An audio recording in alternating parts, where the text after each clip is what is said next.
Olamide Baddo, this video is for you. Torí nǹkan tí èèyàn bá ti jù lọ, èèyàn ti jù lọ nìyẹn. Gbogbo wa la gbọ́ interview Yemi my lover nígbà tí wọ́n sọ̀rọ̀ nípa Olamide Baddo. For those people that have not had the interview, ẹ jẹ́ kí n brief yín a little bit. Yemi my lover sọ nínú fídíò yẹn wípé nígbà tí Olamide Baddo tó ṣe orin yàgò lọ́nà ṣé mo jọ Yemi my lover ní gbogbo wa la mọ orin yẹn. That song was a hit nígbà tó orin yẹn jáde. That when the song came out, you know, he heard the song, he felt really honored for Olamide Baddo to have used, you know, the title of his, you know, popular movie, Yemi my lover, to make a song. So normally that he was actually expecting, you know, some sort of compensation. Do you get? But he was on the lookout, thinking Olamide will, you know, reach out to him and all of that. But gbàtí ìyẹn ò ṣẹlẹ̀ ní Alhaji Wasiu Alabi Pasuma wá bá wọn sọ̀rọ̀ wọ́n wá béèrè pé ṣé Olamide Baddo fún àwọn ní owó from, you know, from using that title and all of that. Àwọn wá sọ fún ọ̀gá ńlá wípé Olamide ò fún àwọn ní anything o. Then Alhaji Wasiu Alabi Pasuma now, you know, called Olamide Baddo instantly right there that wọ́n dẹ̀ sọ fún Olamide pé kó ṣe kankan fún Yemi my lover. So eventually wọ́n wá ní kí àwọn gba nọ́mbà òun. Olamide ní kí Yemi my lover kan gba nọ́mbà òun lọ́wọ́ Alhaji Wasiu Alabi Pasuma ọ̀gá ńlá. So bàtà wọ́n wá gba nọ́mbà yẹn for like 6 months he was calling Olamide Baddo, you know, kò sẹ́ni tó gbé call. Then he sent a lot of messages that Olamide Baddo sọ̀rọ̀ or reply. So over time àwọn wò pé kí ló ń ṣẹlẹ̀, àwọn kan gbójú. So when he got to that interview, then he said, you know, he related that his experience about that the whole thing to the public. Guess what? Everybody has been bashing Uncle Yemi my lover. He's been crazy on the internet, and you know, but this is my own 2 cents. See, normally tí èèyàn bá lo title èèyàn, nǹkan tí èèyàn ti ṣe, ká ní ẹni yẹn ti copyright title yẹn, orúkọ yẹn, then legally ẹlẹgbẹ́ yẹn lọ sí court. Or tó bá pé ẹni yẹn lo intellectual property èèyàn without consent, without, you know, permission, èèyàn lè fi, you know, copyright law ẹ lè fi gbé ẹni yẹn tó máa di ọ̀rọ̀ court. But in this instance kò sí kankan tó ní ṣe pẹ̀lú copyright infringement nínú ọ̀rọ̀ tó wà nílẹ̀ yìí according to bí èmi ṣe mọ̀. But the thing is, a lot of people were saying Yemi my lover, you know, was feeling entitled, that he was not even supposed to come out and say that, this one, that one. In my own opinion, Olamide kọ́kọ́ sọ láti lẹ̀ pé Olamide Baddo, if you are seeing this video, my own 2 cents is nǹkan tí èèyàn bá ti jù lọ, èèyàn ti jù lọ nìyẹn. Gbogbo wa la dẹ̀ mọ̀ wípé Olamide Baddo, one of the nicest celebrities we have in the industry. Gbogbo wa la mọ̀, kò kí n ṣe pé bóyá wọ́n ń fẹnu jábúrẹ́dì sọ bẹ́ẹ̀. Olamide Baddo jẹ́ èèyàn kan lára gbogbo àwọn, you know, àwọn A-list musicians ta ní Nàìjíríà tó jẹ́ pé ọ̀rọ̀ owó kò kí ń ríro, ó máa ń fún àwọn èèyàn. He is very very generous, one of the most generous artists tí a ní Nàìjíríà òun ni Olamide. Recently a gbọ́ gbogbo oríṣiríṣi bó ṣe máa ń bless àwọn èèyàn. Cynthia Morgan jáde the other time, she said Olamide Baddo gave her, just sent her maybe 1.5 million, 2 million, 1 million. That, and Olamide told her not to even tell anybody that money was too small. Can you imagine? Oore tí ọwọ́ ọ̀tún ṣe fún ọwọ́ òsì, tọwọ́ òsì gan ò mọ̀. You understand? Ìyẹn gangan lóore tó ní ládá, and irú oore bẹ́ẹ̀ ni Olamide máa ń ṣe ní industry. Olamide bá fún ẹ lówó, ó máa tún fún ẹ message pé don't bother to tell anybody. Gbogbo wa la dẹ̀ mọ̀ pé nínú industry yìí tán bá ń ka artist tó ti help artist from scratch, tán bá ka 1 kan tó ka 2, Olamide máa wà ń bẹ̀. Ṣé gbogbo àwọn tó Olamide ti help ni àwọn tó jẹ́ pé they were nobodies? Ṣé Fireboy la máa sọ ni? Ṣé Àṣàkẹ́ la máa sọ ni? Ṣé Lidukeshi la máa sọ ni? Ṣé Àṣàkẹ́ la máa sọ ni? Look at how big all these guys are. If not for Olamide will help every one of them. Then another attribute tí mo love nípa Olamide ni pé tẹ́ bá wo ID Kabasa, was one of those producers that actually helped Olamide, you know, before kó tó di pé Olamide ń jẹ́ Olamide. Till tomorrow, Ide Kabasa, Olamide kò gbàgbé Ide Kabasa. Ṣé gbogbo àwọn Young John, àwọn Fields, DJ Baddo, àìmọye àwọn tó jẹ́ pé àwọn day one Olamide Baddo kò fìgbà kankan fi wọ́n lẹ̀. So Olamide is one of those artists where pé ó máa ń ronú olórí, the guy he get sense. They do like all other artists.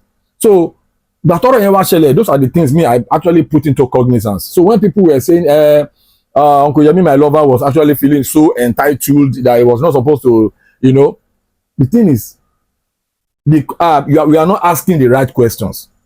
Nígbà tí Uncle Yemi my lover ń pe Olamide Baddo tí wọ́n sọ pé Olamide ò gbé call fún 6 months, the question we should be asking should be, ṣé nọ́mbà yẹn gangan ṣé ó wà ní ọwọ́ Olamide ní gbogbo time? Because àwọn people yìí, if you are that big, you will have a lot of people working for you, working under you. You understand? You have your management. Most of these guys are so busy. You understand? And all them need different lines. Do you get? Before you can actually, reach out to them, you máa bá yàn kan sọ̀rọ̀, èèyàn ló ṣẹ̀ṣẹ̀ máa bá wọn sọ̀rọ̀. Do you get? So all these factors we have to put into consideration. Bóyá time tí Uncle Yemi ń pe Olamide Baddo, what if Olamide was not even in the country? Débi pé wàá wá ráyè attend sí irú àwọn calls bẹ́ẹ̀ yẹn. Do you get? Then tẹ́ bá rántí ìgbà tí Aunty Tola Olodokun sọ̀rọ̀, she attended one interview recently. She said anytime she wants to reach out to Funke Akindele, that Funke Akindele doesn't really have a lot of time to be receiving calls because she has a lot of things. She has a lot of, the schedule is always very tight. That anytime she wants to reach out to Funke Akindele, once she calls and she doesn't pick the call, the next thing she will do is to text. As a matter of fact, that Funke Akindele has told her that anytime she wants to reach out to her, she should text, that she will reply. She said anytime she, sent a message, that Funke Akindele always reply. What if time tí Uncle Yemi try láti pe Olamide, maybe Olamide was not even in the country? So a lot of things, because that kind of person, you can imagine how many calls that kind of person will be receiving on a daily basis. So you don't expect him to be sitting down and be taking all those calls. Of course, that is why they have managers, they have PAs, they have all these staffs working for them. I'm very, very sure. So another thing nípa Olamide that tí gbogbo wa mọ̀, Olamide is one person that kò kí ń bojú èèyàn jẹ. Yes, that is Olamide for you. Because tẹ́ bá wo gbogbo àwọn tó ń jọ wà pẹ̀lú Olamide láti day one, kò sí, look at them reminisce, look at them nice. Do you get? Gbogbo wọn ṣì máa jọ ń rò, everybody ṣì máa jọ ń rò. Ó túmọ̀ sí wípé Olamide ò kì í ṣe èèyàn tó máa ń fojú pa èèyàn rẹ̀. So ìgbà tọ́rọ̀ yẹn wá ń ṣẹlẹ̀, you see that everybody was actually supporting Olamide, because kánípọ̀ Olamide jẹ́ artist tí kò ní wà, tí gbogbo wa mọ̀ pé this person na sure person. Ṣebí recently he gave them Salo, them Tunde Perry, Pella, he gave all these guys, he gave them $20,000. Then wọ́n just sọ pé owó yẹn ò tó tún fún another $20,000. Come on, Olamide na big boy now. So èló ni Olamide fẹ́ fún Uncle Yemi my lover tí kò ní ó lè fún ọ ní $20 million kò ní wẹ̀yìn rárá. So this guy is a big boy. So but láàrin yẹn Ọlọ́run nìkan ló mọ nǹkan tó ṣẹlẹ̀ tí Uncle Yemi fi sọ pé àwọn pè fún 6 months, àwọn dẹ̀ send messages kò gbé call. So now the reason why I said from the beginning that this video is going out to Olamide is that Olamide Baddo, we love you. You have always been real, to the game. We love it. We know that this interview has been all over the internet. That Uncle Yemi my lover's interview has been trending. We know that if you have not seen it, then 1 or 2 or 3 of your management staffs must have seen that video.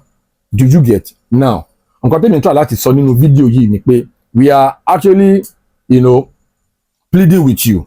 You understand?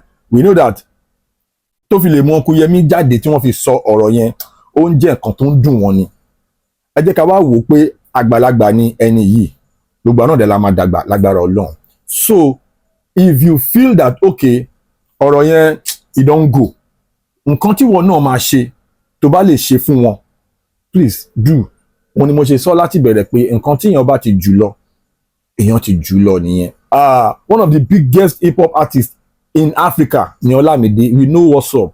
So tó bá o lè díjú kó ṣe oore 20 million fún Uncle Yemi my lover kò tún kankan lára ẹ̀. Did you get? That is the the simple message of this video. You get? Olamide Baddo, please, àgbàlagbà lẹ́ni yìí wọ́n dẹ̀ ti jáde wọ́n ti sọ̀rọ̀ yẹn ó sọ pé ó dùn wọ́n ni pé àwọn pè é for 6 months but bí gbogbo ọ̀rọ̀ yẹn ṣe jẹ́ Ọlọ́run nìkan ló mọ̀, you understand? So nǹkan tó bá fẹ́ ṣe fún Uncle Yemi just do am. Má jẹ́ ká ro ọ̀rọ̀ tí àwọn èèyàn ń sọ all over the internet pé wọ́n feel entitled and all of that. Do you get? Yes, ó lè sound off bí ìgbà tẹ́ pé wọ́n feel entitled, yeah, but àgbàlagbà ni wọ́n.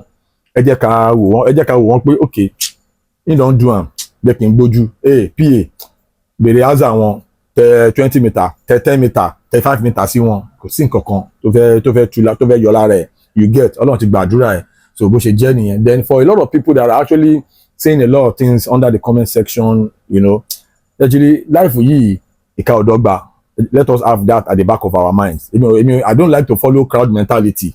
Do you get? When a lot of people are actually insulting Uncle Yemi my lover and all of that, that is not what we should be doing. You understand? Tí n bá ń sọ̀rọ̀, I talk with the essence of humanity should be love. Tọ́lámídé bá máa bless Uncle Yemi my lover, ọwọ́ kan ni ó lè tẹ 10 million naira sí wọn kò túnú kankan lára Ọlámídé. Bí mo ṣe ń wo ọ̀rọ̀ yẹn bó ṣe ń lọ yìí, the way things are going now, the next couple of days now, if you eventually hear that Olamide have blessed Uncle Yemi with like 10 million naira, don't be surprised. Nǹkan tó Olamide máa ń ṣe ni, see, let me tell you, Olamide has helped a lot of people codedly that you will not even hear pew. That's Olamide for you. The next coming days, ẹ kàn máa gbọ́ pé ẹ̀gbọ́n ti gbowó, everybody ti kúrò bẹ́ẹ̀. And Olamide is one artist. He doesn't like scandals. He doesn't like controversies. He doesn't like dramas. He doesn't like, he's always true and real to the game and to himself, to his family. That's Olamide for you. Olamide tell me more. I know him very well. So make me, get. So so guys, what do you think? Please, if you know that you have not subscribed to my channel, please subscribe to my channel and smash that notification bell so when my next video is popping on, you'll be the first to see it. God bless you for watching my videos. God bless you for dropping those beautiful comments. I really appreciate you guys. Holla. Please subscribe to my YouTube channel and press the notification button.